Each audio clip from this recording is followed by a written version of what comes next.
Hello, friends. I'm so happy you joined us for this special episode of the E&M Pod. As you notice, today's a double feature because we have Mother's Day around the corner, and we wanted to celebrate those of you who are nurturers in our world and moms.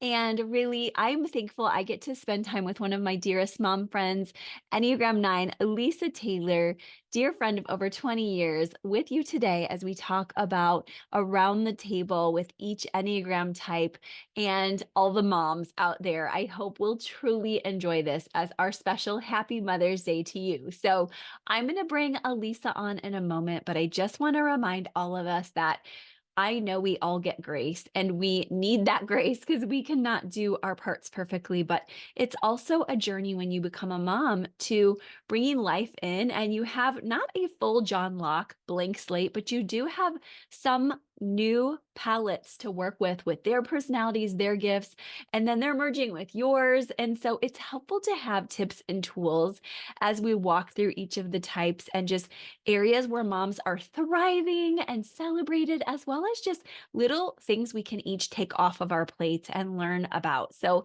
hope you can do that with us together. Also, super excited that Alisa has a special freebie for moms today.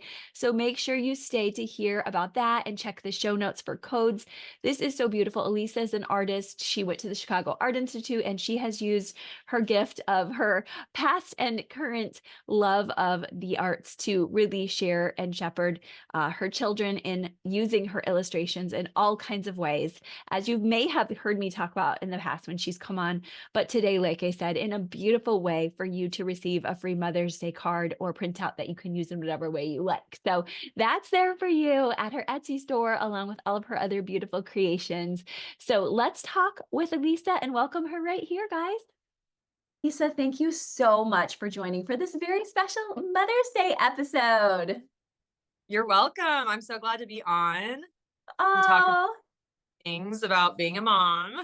yes, I know. And you are literally a mother extraordinaire. So happy Mother's Day and to Aw. all of our listeners. But I'm just so glad we get to talk about Enneagram around the table, what's on everybody's plate.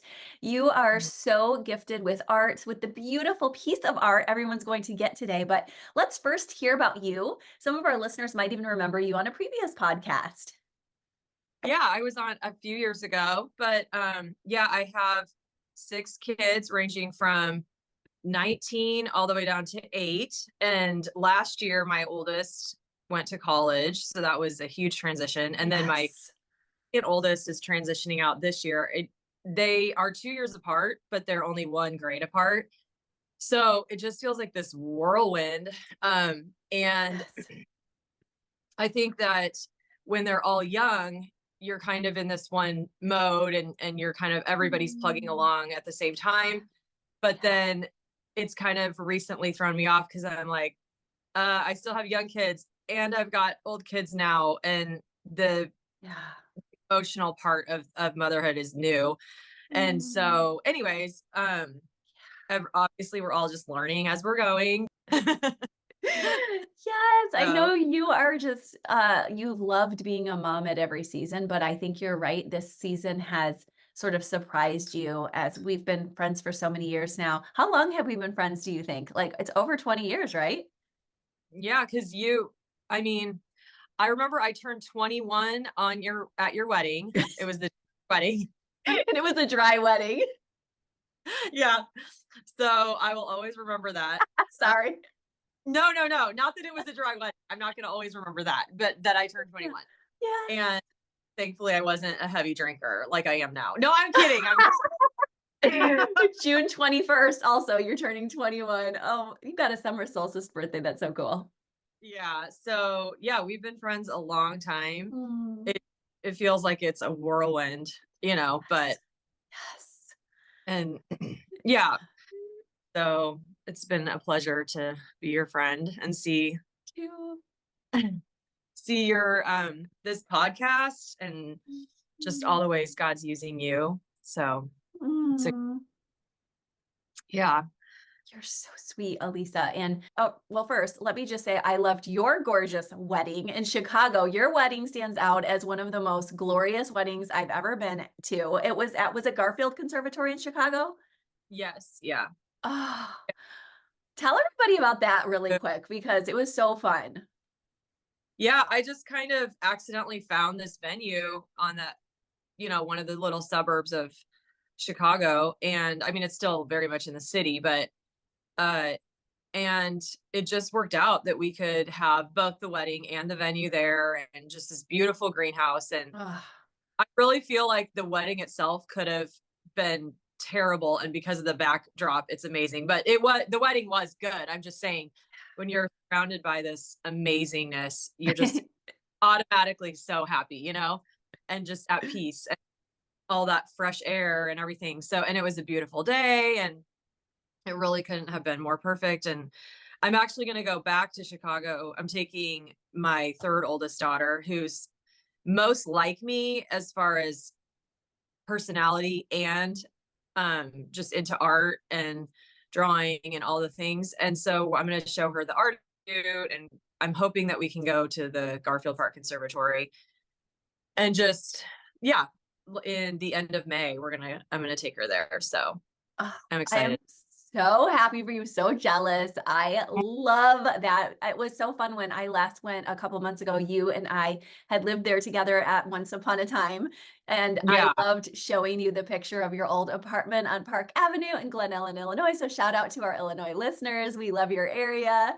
And I'm just so glad Yeah. you get to go back there. Your wedding was beautiful. I remember we had Chinese food the night before your wedding too. You took us all in a big like bus to get Chinese food. Do you remember that?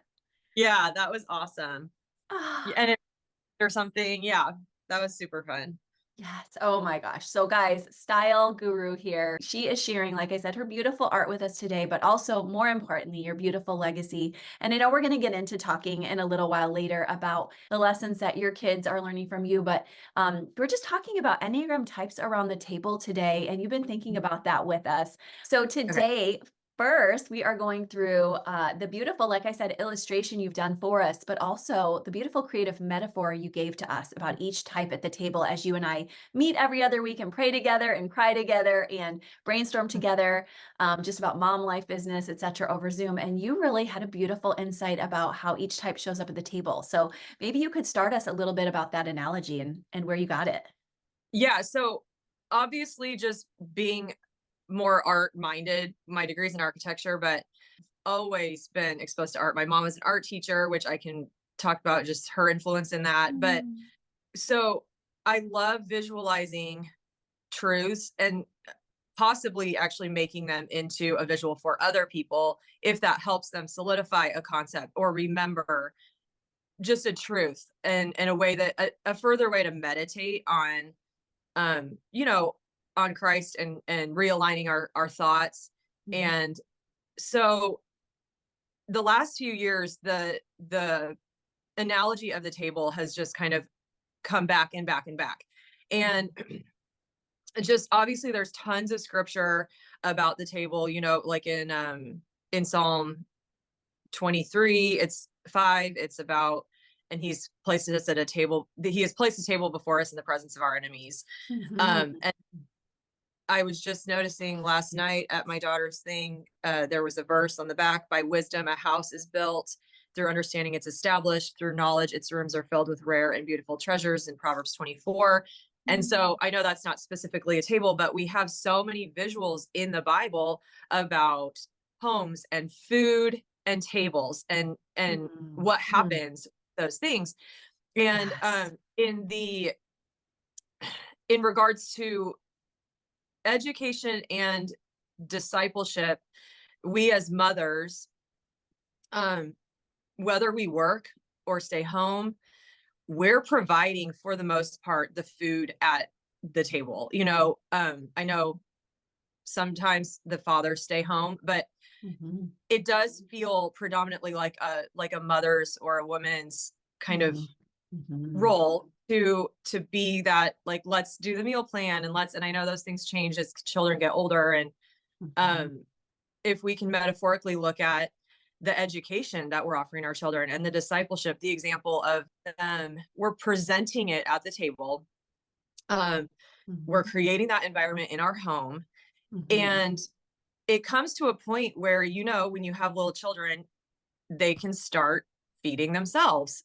hopefully around 5 or 6 or 7 or 8 months, you know, and the Cheerios, and they're sitting at their high chair. And then it's the hard foods and stuff, and we're gently presenting them with the proper foods for their proper age. But it really gets to a point where you're presenting it, but they have to choose, and they have to put it in their mouth.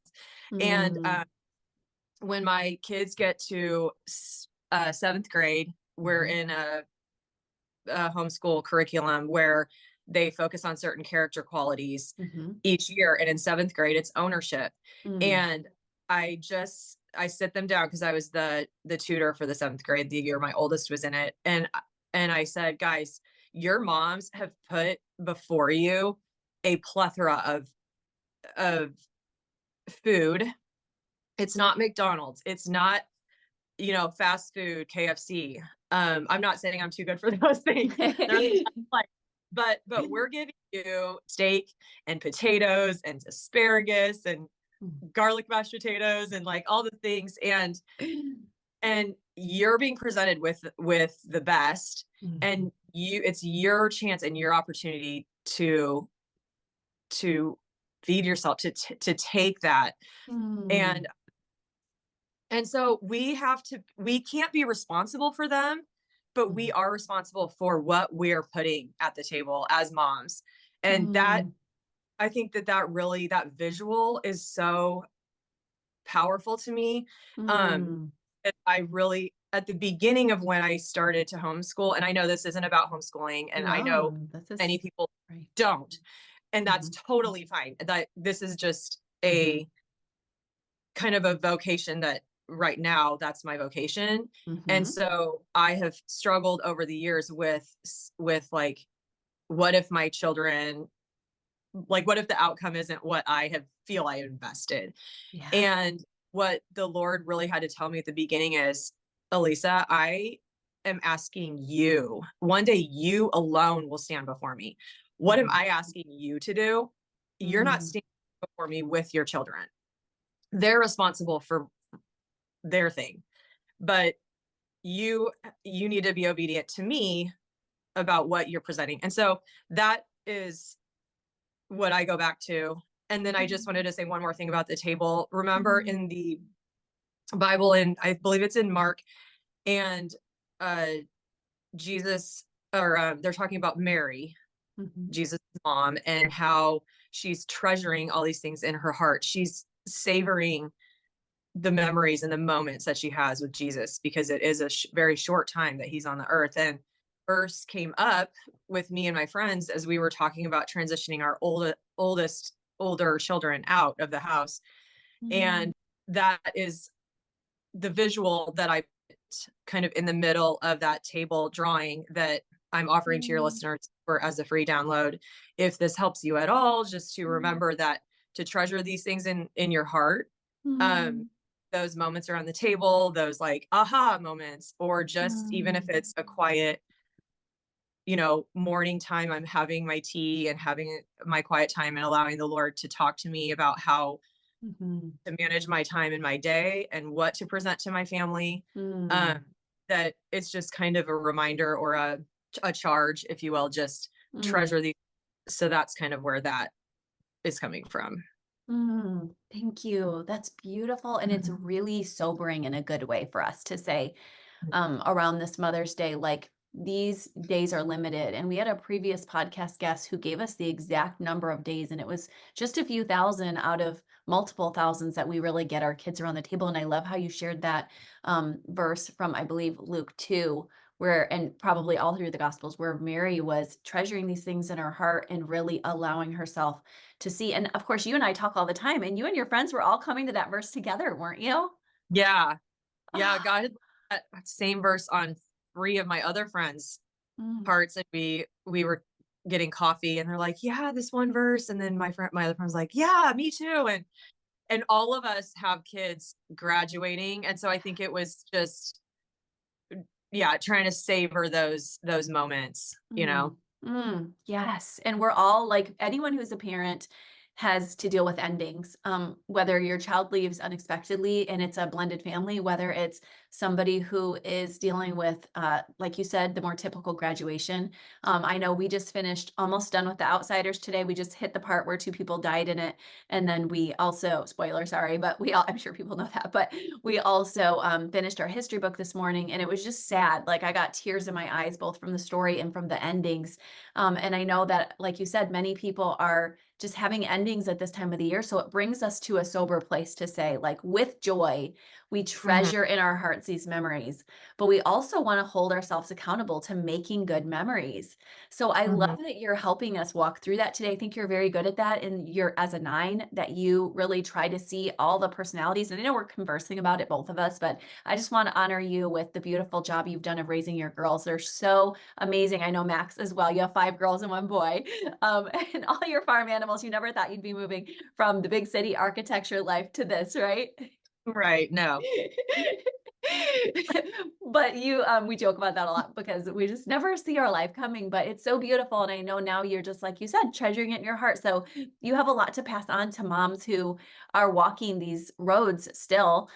So help us to see what could each type do around the table. Let's talk about that. Should we start maybe with type 1? Yeah, we could start with 1. We could also start with 9. Oh, yes. Let's start with 9.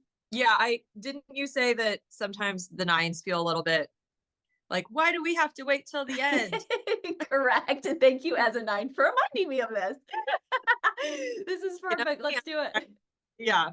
Trying to accommodate others. Um, Oh, I love it, so, Alisa.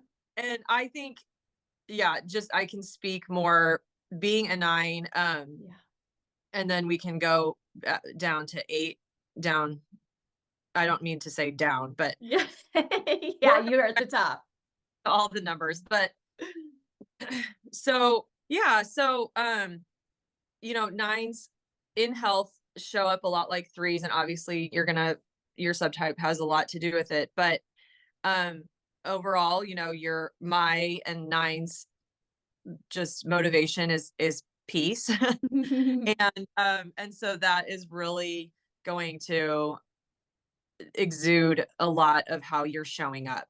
And I know that, like, I grew up with just one sister and there was conflict, but I definitely was the peacemaker in our family dynamic. I was the oldest and am the oldest. And so when there was some like discipline issues with my sister, I felt like the best way to cope was just keep the peace, don't have drama. Mhm. Um, so I would say that I tend to, in stress, then over accommodate people, which accommodating people, and I think all moms are just prone to naturally want to accommodate their kids and, Yeah. make everybody happy. But Yeah. I think for 9s especially, what can happen is that they're over accommodating and they're kind of falling asleep to their own needs and their own emotions to the point where it could be, detrimental, or just you're starting to get resentments or ways that aren't really healthy. And so one thing that has helped me is just to really have more thinking time, more alone time, more how can I manage my time in a way to give me some soul care. um Mm. and saying that, I am enough, I am allowed, is like, just give myself permission to have that time and not feel guilty, and see that it's just as valuable as the other things, if not more, in a lot of ways, because as moms we're holding that energy. We have so much more power than I think we recognize, and more influence with the energy that we're exuding to our family, and when we're not Mm. in a healthy place, it's just really Yes. apparent. So that's what I have found, is just to notice that trigger of like, okay, I'm over accommodating people, and to the point where I'm resenting, and I need to take a step back and figure out, how to manage this better. um and sometimes that's, honestly, for me, it's I just need more thinking space and time. And that's just going to be a Mhm. hurdle all of us moms are wanting, but we do have to be proactive and not just be victims of our schedules. I think we need to be proactive in carving out that time. And Yeah. for 9, it is harder. I think for other numbers it's not quite as hard, which You did amazing on sharing that from a perspective that I don't think I could have given from inside the 9, but that I've heard my clients talk a lot about. So thank you for really highlighting that they're empowered to make some decisions. And I know you've always shown me that from a young age that you have taken time early in the morning. And some of my other 9 friends have shown me that too, that there's a lot of potential energy there to be tapped into where you could get that focused, prioritizing, even though 9s are tired. It's a really beautiful, and you also just gave me a new insight about 9s that they do need more time sometimes. So just being insightful about that helps us to know what can 9s take off their plate. Maybe that expectation of that I have to be everything to everyone, that I can't ever rest, that I can't ever take some time out to think for myself. Mhm. Thank you. This is so healing for our 9 parents. Yeah. Well, I have noticed I'm showing more self-preservation 9 than I was in my early. Yeah. And so that's a little different. I also think just this season in life where I'm so quickly tapped out stimulation wise, you know, like I could have 2 hours alone and come home and literally within 30 minutes because there's 4 or 5 schedules I'm trying to, like, football was canceled and now you have to be here at this time, and within 30 minutes I'm like needing more. I needed another walk, like, ah. So I didn't used to be that way, but a lot of it's, you're in your 30s, you're kind of like 20s, 30s. It's just kind of different than your each generation, I don't know. You're just Yeah. changing what you can handle, your capacity changes. And so, yeah. That's huge. Thank you for naming that. We're starting to see the research behind that too. So I appreciate that. That's huge. Mhm. Okay, let's talk about 8s. What do you feel like 8s have on their plate? So eights, I just think are so great at being the fighter, for their family. They're Yes. loyal. They, as far as setting clear boundaries and just even boundaries for themselves and for their time alone. I know several eights who are just really good at that. They're fighters for themselves and for their tribe. Like they're just uh resilient and they have great long-term goals that and they seem really faithful. Um Now I think their emotional alarm could, and of course, again, I'm not trying to put these eights in a box, but I'm just saying that one thing maybe to look out for if as a trigger to kind of pare back a little bit, get curious about is when the toughening up kind of becomes extreme. It's like Yes. we're like everything's actually fine. Um and just to cultivate the virtue of mercy and maybe not putting everybody at such a high standard that you're holding yourself to, but just keeping that great energy they have of just loyalty and being a defender of their tribe. And that is just huge when it comes to your children knowing like my mom's on my side. Like it doesn't matter what I do, like they are fighting for me and with me. And what a great just support that can be to your family and your Mm. husband. So that's what I would say about eights. Yeah, and I think that you're reminding me that, as you say, what they can take off their plate is just feeling like they have to do it all, that they have to be the justice bringers for everything, that they have to Mhm. be with the intensity that we don't want to begrudge them, but that may overwhelm some of their family. Having been raised by an 8 dad, that was why I didn't tell him something. So even if it's just that lesson of hearing Alisa say, like, you can pare down a little and come into your virtue of mercy, innocence, a little bit more to say, like, I can be childlike too and have fun and get in there and play games so that I don't, with my passion, scare off the very people I'm trying to protect.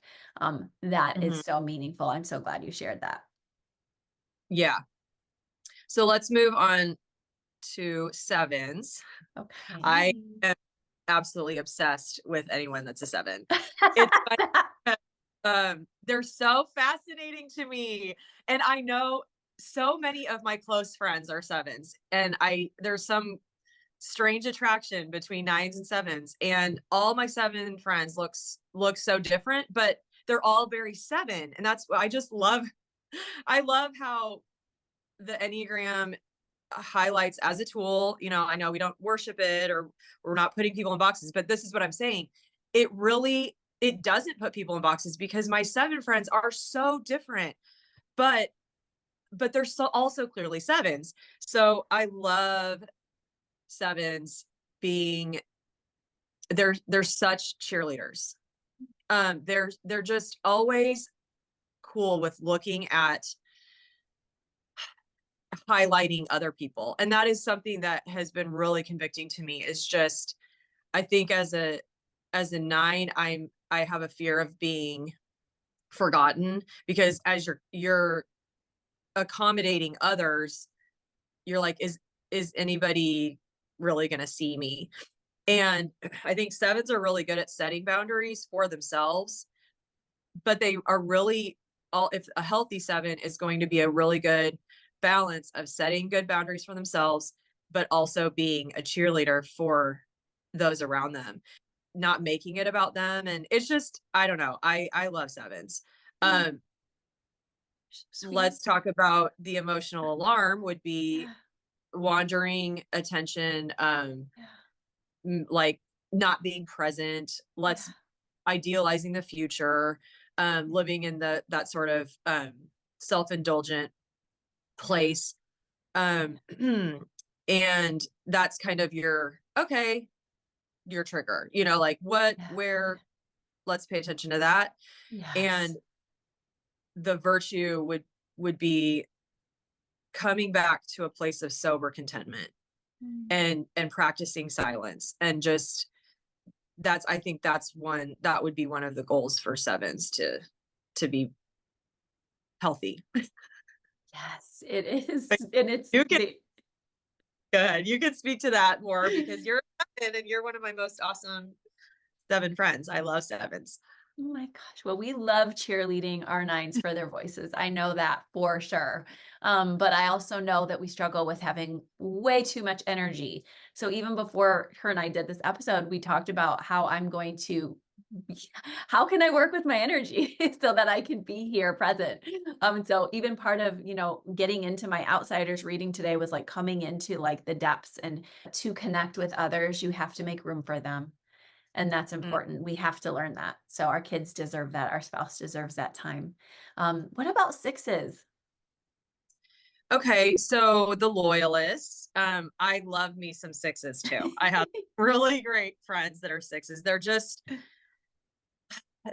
we were talking about the eights being loyal fighters for their families, but sixes are, I feel like they come at it in a quieter place, and they're steady and stable. They are they just want security. Um, they're a guardian.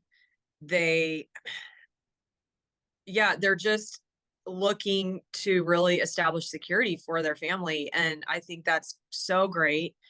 Um, I would say that when a kind of an alarm for,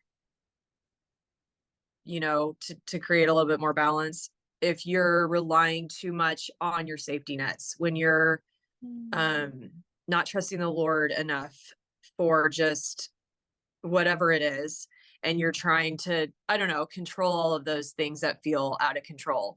yeah. um just praying and cultivating that the virtue of courage, and just saying, you Mm, know what, mm, I've done what I can, I've researched this enough, um I've done what I can, and I need to just trust the Lord with the results, whether that's, you know whatever your kids are doing with education, or with the bills, or the house, or yeah. your job, or whatever. Just, okay, you Yeah. know um Yeah. releasing that to the Lord, And I Mhm. would say that for sixes. Yeah, I love that you're reminding them of cultivating life differently in that way. And I think that you're right on when you tell us that sixes, I love how you're like, I have so many friends like that are sixes. They are the friend. That's who they are, the Yeah. befriender. And I love that you're reminding people like they're going to make great parents. But when they get into these tizzies or negatively spiral or overanalyze, their kids can feel a bit like their helicopter parents. Have any of your six friends dealt Yeah. with that? Yes. Mm, I have a really good friend that's a six, and they actually lived on our property for a month earlier in yeah, this year. yeah. And what I love about this friend is that I never have to worry that I'm offending her, or Mhm. it's just a very safe relationship because she's just so um steady, and I don't know, like our whole families, all of them are so social, and her and I, Mm, just being moms and just our personalities, we kind of need some alone time more. mm, And so our husbands, who are very social, and all of our children who are very social, would be in the house playing card games and stuff. And her and I would be like, she'd go to Target and I'd go to, you know, yeah. Barnes and Noble or something. And I never felt like I was offending her by being like, I'm just Mm, gonna have some alone time. And yes. uh, just just a very safe relationship, and I just really, really value that about Oh, sixes. I always feel that with a six. mm, So, yes. um, but yeah, she definitely, and it vocalizes to me how she struggles with kind of the helicopter parent thing, and anxiety over, um, the security, job security with her husband, and like all that. So, Yes, and so it's not just over kids, over spouses, and I love how we're naming this glorious part of them too, but also just the ways that we can project our own anxieties onto our kids. I think I've done that a lot with my six space, especially over my son who's also six-ish. So I can really appreciate you saying like an emotional alarm for them is when it's passing on to everybody else instead of taking that time with God and coming back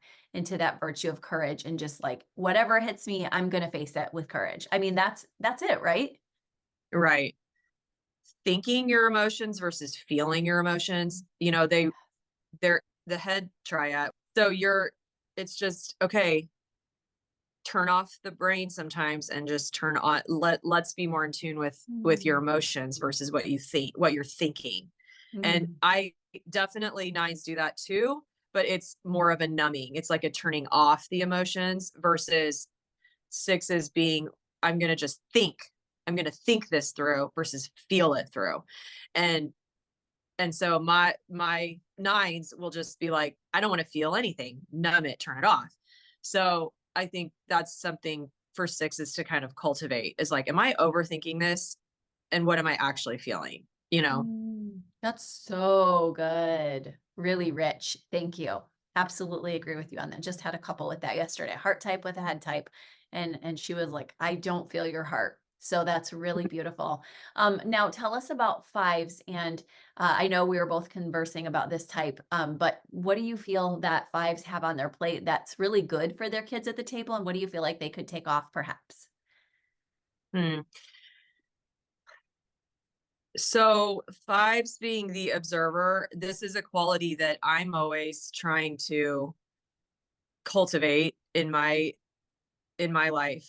I just think what they're bringing to the table is just really being able to observe around them, and not being so caught up in like being okay with being a loner, I guess. Mhm. More confident, and like, I don't need, not that they don't need people, but it not like the other numbers maybe would. Yeah. Yeah. Actually, my sister-in-law is a five, and Mm, she I just could has see a very, that. Mm, yeah, she Josh's just wife. yeah, she's married to an eight, which is Mhm. it's a really beautiful pairing, because she just observes, and she's a lot more one-on-one. Like when we go on a hike, we talk the whole time, but if we're in a big group, she's not going to fight to be the center of attention. And she just has a very steady presence about her. You can tell she's just taking it all in. And that's something that I really am encouraged to watch in other Mm, people. I feel like she's very present where she's yeah. at, and that's Yes. such a good quality of fives. Um, Yes. I would say an alarm would be staying in your head, just overthinking. Uh, Obviously, there's a lot of anxiety with fives that a way to kind of a virtue to kind of combat that would just to be practicing generosity, just thinking about how you can be giving of your Mm, time and not be so kind of try to get away from that sort of loner tendency and say, okay, maybe I need to get out and volunteer for something or get a little bit more involved. Like I'm too much in my head and uh, mhm, this is outside my comfort zone, but in the long run, it's going to really push me. And so I would say that with mm. with fives. Yeah, you really named well that they are dealing with a lot of desires to take care of things themselves and to bring their anxiety and everything into moderation by going within, but that in actuality, getting out and testing out that synergy of relationships and giving your kids some experiences in the world would be a really good reminder for anyone in the five space. And I've been tested in that space myself before. So I know that space of just like, we're good at home all the time. And it's not true. Or we're good on our own all the time. We can go out, but just us. And my kids have really helped me to see that that's not going to be the case. So sometimes I think kids will do the work with us and for us to help us. Yeah. But especially if we have other five kind of children, if we're five-ish, then we can also challenge everybody like, hey, this may not be intuitive to us, but we can do it. And we don't have to hold on our plates that we have to conserve all the energy. There will be some that comes from going out. I love that. And I love that Mm, you already have somebody in your life who you see do this beautifully to be present and to be in mm, these small, beautiful spaces so that they can love on their people really intentionally in these smaller ways. So I love how you're not saying it's better or worse. It's just let's bring some broadening. Let's bring mm, some attunement with the people that might not be immediate in your presence. Like let's expand. Oh, so mhm. good. What about fours? What would you say to our fours? Okay, so fours, they have a need to feel special. Um, and I think that fours bring so much empathy Yeah. to their everybody around them. Really, they are fighting for the underdog. Mm, Um mhm. they love to be unique and different and stand out in their own way, and they just feel the feels, you know? They're so in Yes. tune with the emotional place of their family and their kids, and, you know, it's funny because I feel so often that I fall asleep to my emotions, and I Yeah. think 4s and 9s can really learn from each other as far as, I do think 9s tend to be very empathetic as well, but like in a very different way. Fours just they just really can empathize and feel. And all the fours I know Mm, are the ones who, if there's someone on the edge of the room, the mhm. outcasts, they Yes. just can beautifully bring them in and Mm, make them feel loved. And that is such a gift. yeah. Um, so I think that an emotional alarm for fours would just be living too much in the emotions. Mhm. You know, there's a time and space to listen to your child's needs and then say, okay, well, this is the reality and we're going to move forward. Like, Yeah. kind of, okay, we've identified the emotion. That's great. I validated it. Now let's kind of, what do we need to do Yeah. to move on? Yeah. You know, and just Yes. finding that emotional balance. Um, that's what I would say Mm. to a four. Yeah, I love that. You're saying don't take your kids into the depths of despair when you go down or when they go down. More importantly, you're saying ride down with them, be there for the underdog, but don't leave them there. Don't leave yourself there in the well. Find your way back to light, to doing, and to really being out there doing what you do best, which you named something that a lot of people don't know about fours, which is they're really good helpers. They really are. And I love how you named that they help the underdog in particular, because we often hear eights do this, but fours do it too. And they Mm. champion somebody who feels bad. And they know that because they have felt bad. But you're saying, don't leave yourselves down there. You guys have every right to shine, and your kids. So thank you for giving them that courage. I've seen that happen beautifully. With my own family, and I like that you named that. Tell us about threes. What do you think threes have on their plate and what they could take off? Oh man. So I heavily identify with threes just because Mhm. nines, in health go to three, and I Yes. definitely can relate to just being the gut type in my stress. I will go to fear or sadness, Mm. which turns into anger. Yes. But myself, I am what I do, which is essentially what, threes, the achievers, Mm. are working with all the time. And it's Yeah. such a great, I mean, Mm. I almost so often even feel like I'm a three, Yeah. but Mhm. just needing to feel successful Yeah. and be a hero and meet everyone's needs. And it's just so Mm. they're just I do love threes because okay, like last night after our meeting, the all the threes I know, they're like, what needs to be done? Let's do it. They're getting the Mm. vacuums out. They're doing, they're Yes.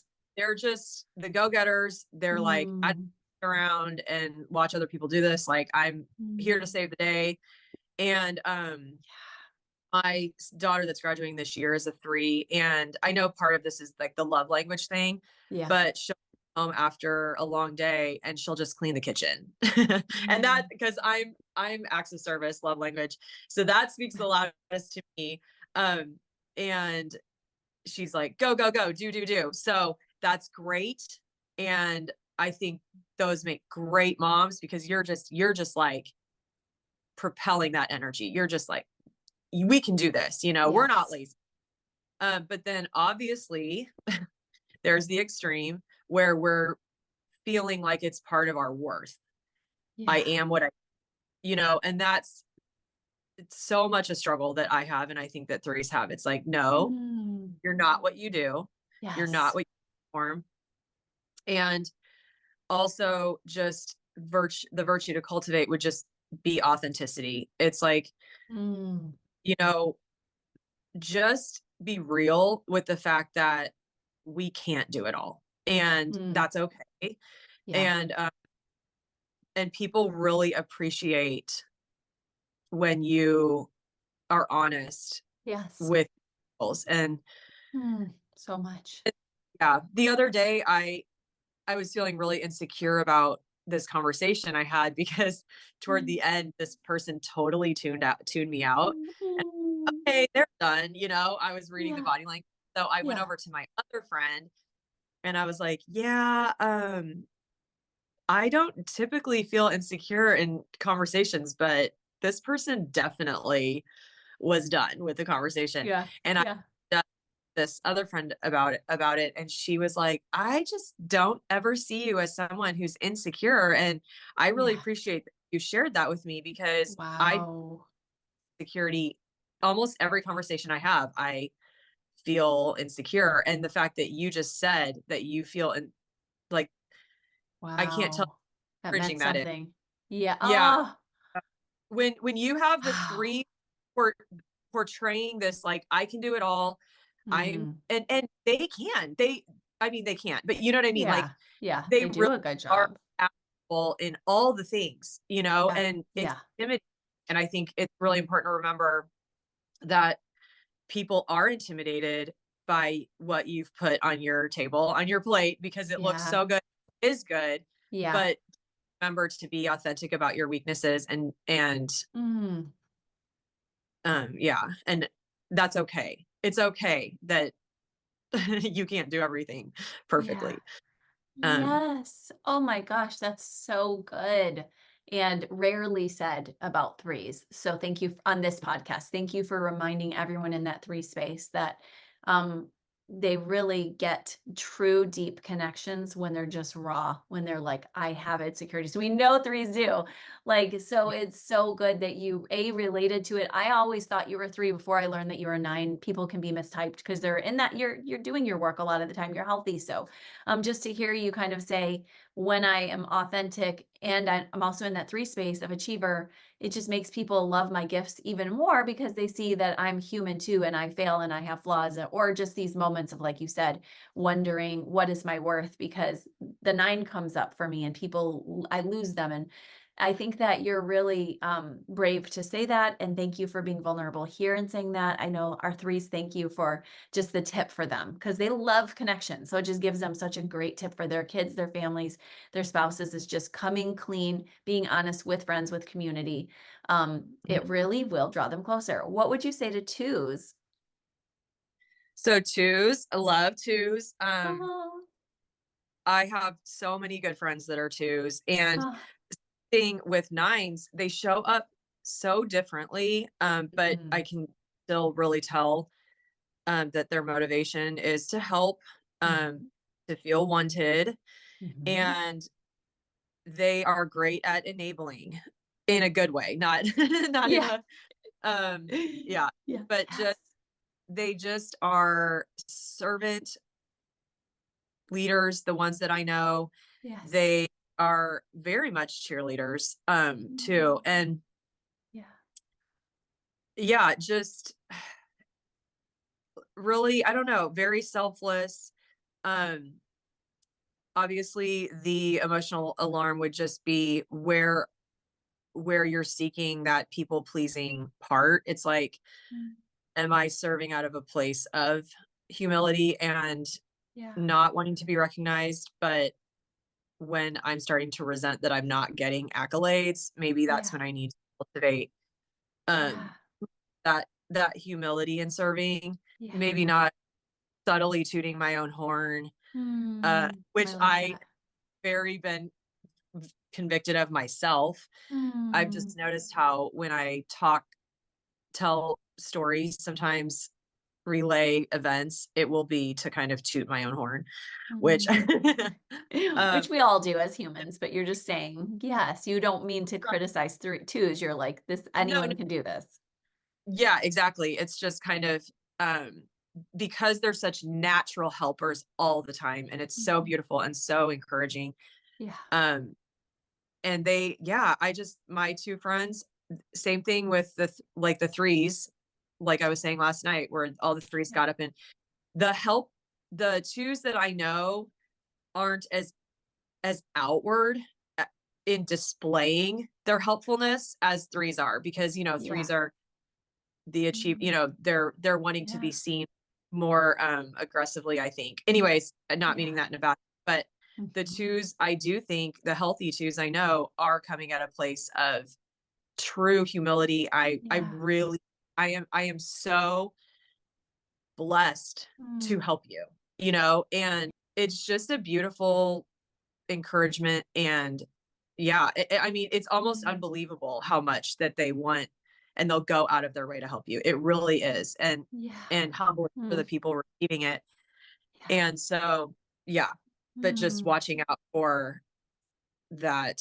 How much am I relying on other people recognizing this? Am I doing this for the Lord or for the accolades? I think is where mm, you can kind of notice when you need to do some self-care, and just working through humility through solitude and mm. that. Yeah. Yeah. Oh, I love that you reminded our twos that they can approach solitude, that they can approach humility if they're not there yet. And how beautiful it's been when you've seen twos in your life who are good at that, who are so helpful and just using this incredible God-given gift. But then when they have at times maybe turned it around or not stopped or not rested, we've all heard of twos who have fallen on their faces. And maybe we've even been that too. There's probably listeners who are like, yep, I remember that, but coming Yeah. into the humble place. Oh, and it also, like we said with threes, it brings people toward them, which is what they love. Oh, thank you. What about our ones? What would you say to our ones who have, what do they have on their table? What could they take off? Okay, so I love ones. My husband's a one. I know your husband's the one. They're basically, Yes. it's so fun. They, I just, yeah, I know so many varieties of ones too. So it's so hard to, put it, I know. one, but, oh, where do I even start with this? And my oldest daughter is a one. Mm. So Yes. I just love how black and white and how sometimes just how simple life can be for them, where Yeah. they're just like, they can just see the Mm. world in such a concrete way that Yeah. and it truly is a gift. Like they'll calculate a situation and be like, that's right, that's wrong. And just have this Mm. resolve and have this opinion. Yeah. And it's just really, they make it look so easy Yes. that, you know, um, it- and it's not hard for them to do the right thing. It just isn't. It's just so like, yeah, that's what you do. What are we even talking about right now? Yeah. And I think for moms, it's it's really nice for their kids because they're in a concrete kind of situation where they're like, I know, my mom knows that this is like, there's like this confidence they exude, Mm. and that's then put on their child, and Mm. Mhm. or just that energy, or that anyways. But obviously it can be, it could come across as legalistic, it could dogmatic, um just being careful about not going into that place of judgment and shame, because obviously they're struggling with their own self-criticism all Yeah. the time, noticing when you're going to go into that unhealthy force space, victimizing yourself, like Mm. just, Yeah. I don't know, just seeing those triggers, and trying to then go back to the virtue of serenity and just trusting outcomes to God, and realizing like, you know what, the Mm. world can't be solved by Yeah. your justice. I mean, it's Yeah. great that you Yeah. have that. Yeah. Um, Yeah. just applying those outcomes to God. And I think it's really hard for ones, to be alone, because Mm. those patterns of self-critic, Yeah. you know, Mm. you don't want to think about that. But you just do. And Yeah. it's hard. Mm. Um, You so named that well. yeah, just maybe talking those things out with someone, finding a 7 friend that can give you some verbal encouragement, be a cheerleader, that's why it's great. You and Wes, that pairing is so healthy for him, I'm sure, in a lot of ways when he's feeling down. And with I think ones can be really hard on their kids too, because they have this standard. And I've just noticed that just with my husband. And Yeah. but it's so, when they're healthy, it's such a great virtue, because they really want the best for their kids, and Yeah. they're going to share that opinion. Like the other day, my husband was trying to convince my fifth daughter to put her money in like this bank versus, or in this investment versus this, and it was only like $30 or something. Yeah. Yeah. And was like, no, I don't want to. And then he said, well, I really, and it was like 3 or 4 times of, well, I really think da da da. And I had to talk to him later. I'm like, did she actually have a choice? Like, you really Yeah. Yeah. were. But I also have to remember that that's cultivating in them Mm. a ability to stand up for themselves and say, no, this is what I believe, and vocalize their opinion, and not be influenced. You Oh, yeah. obviously, um, parents are going to try to give their opinion and influence, Yes. and in a loving, hopefully loving way. Yeah. But anyway, I just noticed that with ones, it's like it's such a gift to Yeah. have strong opinion. Mm. But Yeah. then also, maybe come at Mm. it with the uh Yes. so Yeah. Yeah. Oh, and this is such a good long view, guys. She's been doing this for having already graduated her first daughter, who's succeeding so beautifully out there, that who is a one, but she's able to say, guys, know that your kids will need opinions too. So most likely this can't happen for ones, but whatever your type, if you have a one arrow wing, like watch out for any overwhelming dogma that could actually inhibit them from making their own choices, which sometimes might be different from yours. So I think sometimes that helps, when our kids can get older and say, okay, I know that my parents are one, so I know that they love me and they just want the best for me, even if they don't always understand what that is fully the way I do inside of myself. I think that's something our kids have been trying to learn from their dad, and he's been learning it too. So he's been saying, guys, I'm going to love you no matter what you decide. And that's something, if you're a one out there, you can keep saying to your kids, like, I am giving you what I know best, but I also want you to discover what you know best. But I love how ones, eights, and nines all have a lot of good gifts of justice to give to their kids. And I love that that you're like, I'm also a justice type. And as you're 1 and 9 together, your glow is very justice oriented and caring for people who are, less fortunate, and loving people in a Christ-like way. And you've taught your kids that. So I just want to thank you for that, Alisa. This has been so great. What would you leave our audience with? Of course, I know they're beautiful freebie that they're getting of your drawing. But tell me if there's anything that you're just like, this is as I reflect back on being a mom, maybe with my mom or with my own journey, maybe both. What have you really discovered that might be a tool for people, or just a tip for people as they celebrate this year and think on motherhood? Yeah, I think this isn't probably what people will think as what I would say, but Yeah. I really think that I would encourage people to look to fours as an example, Mm. as just being okay with feeling the feels and feeling sad, and Oh. and lamenting. And so, when we have the trauma or the wound, it's a result of sadness or fear. Yeah. And I think that what happens is we skip over identifying that sadness and fear, and then Mm. go to the coping, right? And which Yes.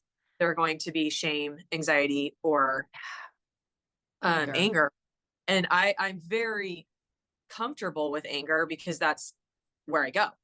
Yeah. And so when feeling the anger, I try to go back to, what was I sad about? What was I fearful about?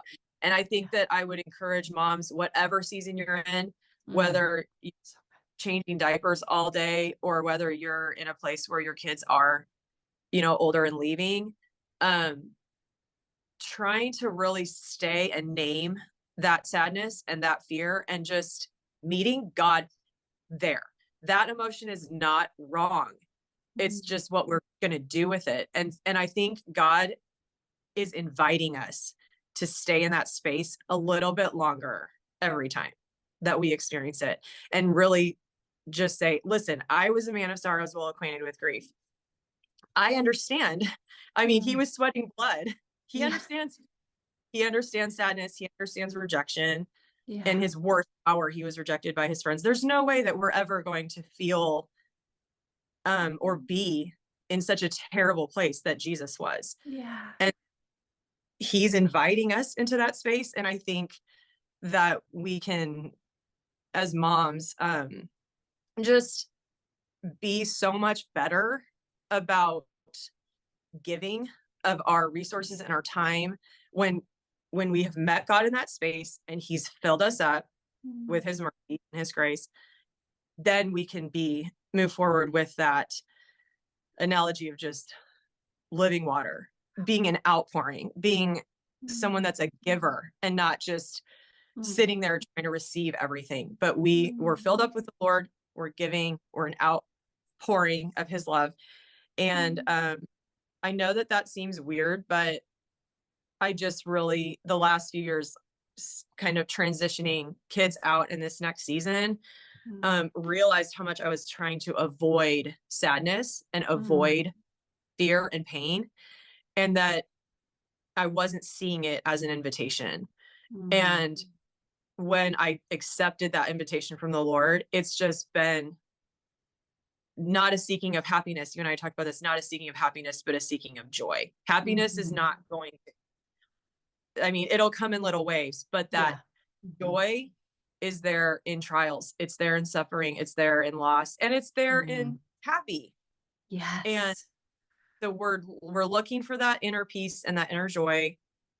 And we're not afraid of suffering. We're not afraid of sorrow. Like, what is it in Proverbs 31? She laughs at the days to come. We literally can laugh at the days to come if we're Mhm. not afraid of anything. Mm. We can't be afraid of sorrow. Mm. Um, so anyways, that was Oh. long, but No, that that's what was good. Oh, I'm so happy you shared that. Thank you. That is so beautiful and rich and just makes me happy to sit in the sorrows more because then I know it's going to be worthy fruit, even though it's hard for that moment. And I'm so glad that we know our ideals can become an addiction. I was just reading that in Carl Jung this morning as I was preparing to teach my students, and I was thinking, wow, you're on, Alisa, because we could say, I want to be always happy at the table. I want to be moving all the time. I want to be succeeding. And that's not realistic. Even Christ, like you said, absolutely has prepared us for that. And we're going to be so much stronger as a result of spending that time and not in our addictions and self-soothing coping techniques that are not as healthy. And we're going to show our kids they're allowed to experience. So I love how you brought us back to that beautiful dark night of the soul place. So tell yeah. everybody where they can find your beautiful work and get their freebie and what the coupon code is. Thank you so much. Yeah, if you just go to my Etsy store, and it's Alisa Taylor Design is my shop. And if you just put in the promo code free download, you should be able to download that table drawing that I had. It comes in So either beautiful. art format or 8.5 by 11. And if you need a different size, you can totally email me and I'll just email it to you. And if you're not able to figure that whole free download, you can just email me at alisataylordesign@gmail.com. And I think you can post that in the show notes, and I can email it to you too if you're not a techie person or whatever, if you're Yeah. having a hard time with my Etsy store. But yeah, I hope that it's an encouragement to you and just a visual to treasure all the moments, and yeah, be encouraged by that. Oh my gosh, thank you. I'm excited to get mine and I am going to put it on my fridge so that I can see it. And it's so beautiful from the time I was I think women are literally feeding and nursing often our babies. Like it's very natural for us to want to feed our children. However we do it, no pressure, but it's just beautiful that you said when we do it well, it is just so glorious to see your kids launching well. And I've been able to see your kids do that. I'm so glad for you, friend. Thank you for sharing with us today. It's been so beautiful. Thank you for having me. Of course. Guys, thank you for sticking around. That beautiful piece that she gave us about finding our floor space and being in it, just being with our kids. Oh my gosh, I have to go do that right now. And that's how I hope you feel too. I want to go do that. I'm inspired to do that. And I just also hope and believe that you will have a more fruitful time after just taking some of Elise's beautiful notes. So I am going to take them also, and I hope you also grab her gorgeous drawing of the table and just reflect on that. Share it with the mother you love. Happy Mother's Day. I'm thinking about you and thinking of my own dear mama and all of the beautiful life lessons she's taught me and cherishing them and treasuring those in my heart too. Okay, talk to you soon. Bye-bye.